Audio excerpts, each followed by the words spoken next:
Welcome to my channel, where there are interesting and equally sensational stories. Listen to today's story. All of us have those weak moments in life. When we feel that despite working hard and to the best of our ability, somehow the universe gangs up against us and makes the going very difficult for us. Be it in relationships, work, finances, health, or practically anything and everything in life. Then sometimes, we feel the urge to run. Today, on our space, we learned that running away from any problem only increases the distance from the solution. The easiest way to escape the problem is to solve it. Today's op finds himself left in the dust. How do I process? My wife and I have been together 10 years, married 9. She has a 14-year-old daughter who was 4 when we met. I have helped her raise this child as my own. Everything seemed fine. We had a loving marriage. Our bills were always paid. We had nice cars to drive. About 3 years ago, she was having female problems with her birth control. We discussed it and decided we didn't want any more kids, so I got a vasectomy. Tuesday, she was being real short and quiet. I asked her to talk and she shut down. I went to bed, and yesterday morning, I made her talk. She told me she doesn't love me anymore, and she wanted more kids, and she can't get past it. And she is leaving me for a guy we bowl with because apparently he does want kids. I am devastated. I don't know how to proceed. I feel gutted. Thank you to everyone for your support and kind words. We also had pets, 2 dogs, one of which she had before we met, and a cat. She's just walking out on them too. The community reactions start off from Ranger Inth. If she already had the new guy lined up, the affair has been going on for some time. If she has never talked to you about changing her mind about more kids, then she is just gaslighting and making excuses. Vasectomies are reversible if you are willing to have more kids. See a lawyer so you know what a divorce would look like. Eat well, stay away from alcohol, and see your doctor if you're having trouble sleeping. You should also get tested for STDs. So you're going through this. It is a terrible reward for a man that took on a woman who already had a child. But another opinion from Desert Rat, 1000. Yeah. Don't believe the main focus here is that she wants kids. It's she is having an affair and wants to leave you for him. The kids thing is a convenient excuse rationalization. Just to ease her conscience. Give her a, this is why. She's just a cheater liar. All you can do is accept it or do your best to fight for it. Electronic ad 6915 chimes in. She may be pregnant from a fair partner too. What doesn't kill you? Adds this. Well, there are a lot of ways you can get pregnant and have kids, even if the husband is unable to father a child. Many couples find this out about one of their partners and then find other ways, such as IVF, adoption, etc. Almost definitely what happened in your situation. Your wife met a guy and an affair started. She fell in love with the guy, then she fell out of love with you concurrently. When the affair started, maybe she still loved you. Almost definitely, she was not thinking about having another child. She would have brought it up. If there were issues with you, she would have brought it up. When she met that guy, he or she flirted, and it felt good. She enjoyed the attention. She liked the feelings of the new relationship, the tingles, the butterflies. Those new feelings don't exist in 10-year relationships, or it's really low. Immature people don't quite get this.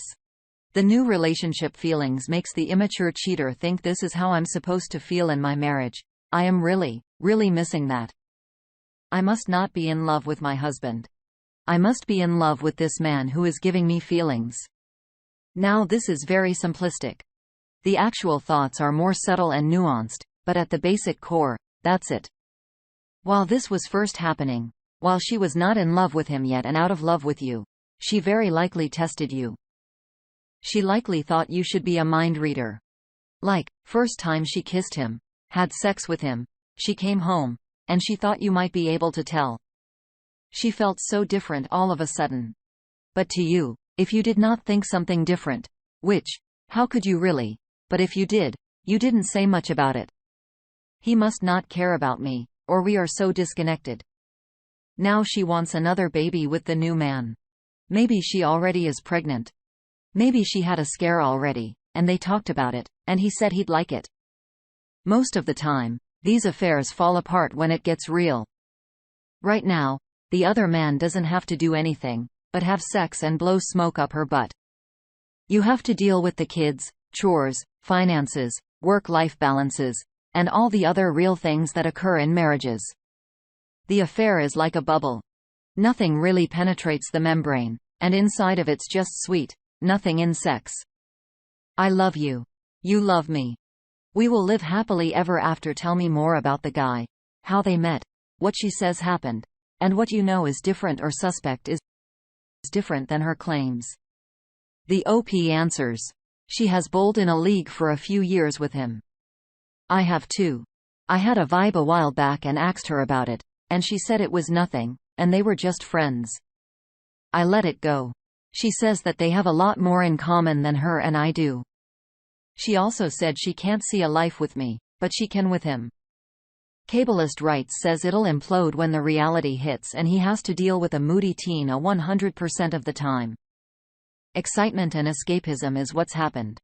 You were stable and secure. And to people who cheat, it's that dopamine chaser they crave. The kids thing is, as others have said, rationalizing or coping with the fact that she is pregnant and it's forced her hand. So she's gonna throw in her lot with the baby daddy because it must be love. Right? To her mind, at least. The romance of it will pale when it isn't just bowling meets and secret twists. Diapers, day-to-day, teenager school runs. Hell, her daughter might not take too well to it. Either way, she is either in limerence and thus not in her right mind, or she's just cruel and monkey branching. She put you in an awful position with the vasectomy and then had buyer's remorse or is claiming that to make you the bad guy. Lawyer up, protect your assets. Maybe talk to the daughter as to whether there is a relationship to be maintained there if you want it. But don't play pick-me. Ice now, cold. She made her bed. Make sure she doesn't flip-flop or drag it out. It hurts, I know, but don't try to win her back. Not at this stage. And she comes back soon, maybe. But by God, there needs to be conditions attached. Look after your own sanity. Get the paperwork ordered. The reality of serving her and settling it all out. Well, right now, she thinks she's being serious and telling you what for. Put it down. Discuss logistics of her moving in with him and a timeline. Name him in the suit maybe as her forwarding address. But the sooner you do, the sooner you can heal and negotiate. Yikes, OP. I am so sorry. She didn't just leave you because she wants kids. It sounds like she was definitely with this guy for quite some time. Because of that, she fell out of love with you and seemingly into love with this other guy. But it's not actually love. It's just an infatuation driven by passion. It sounds like this was just an easy, but pathetic excuse for her to leave you. As if a vasectomy isn't reversible.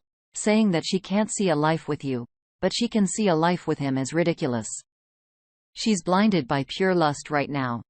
The fire will burn out, and when it does, she'll wish she had made wiser decisions and not just thinking with her lady brain between her legs. Small update.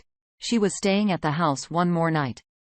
I very nicely asked her to please not bring him to the house, and what does she do? That's right. She let him into what was our home. I called her and flipped out. She is gone. I went to the house tonight, and it was rough. There are still a lot of her things there. I took all of the pictures off the walls. Loco 6913 reacts first. Did she destroy the house? Burn her stuff if you're allowed to. The op replies, the house is fine. She says she will get the rest of her stuff after she lines up a storage unit. Also told her that until that is finalized, her name is on the mortgage too and expect her half.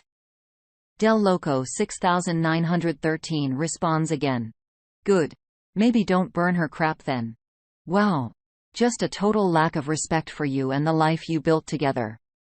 I'm sorry. OP. She's definitely spinning it into your face. Update. She's gone. Now I need to work on me. She got everything she wanted from the house yesterday. I had a friend with me, and we went over. I couldn't stay too long.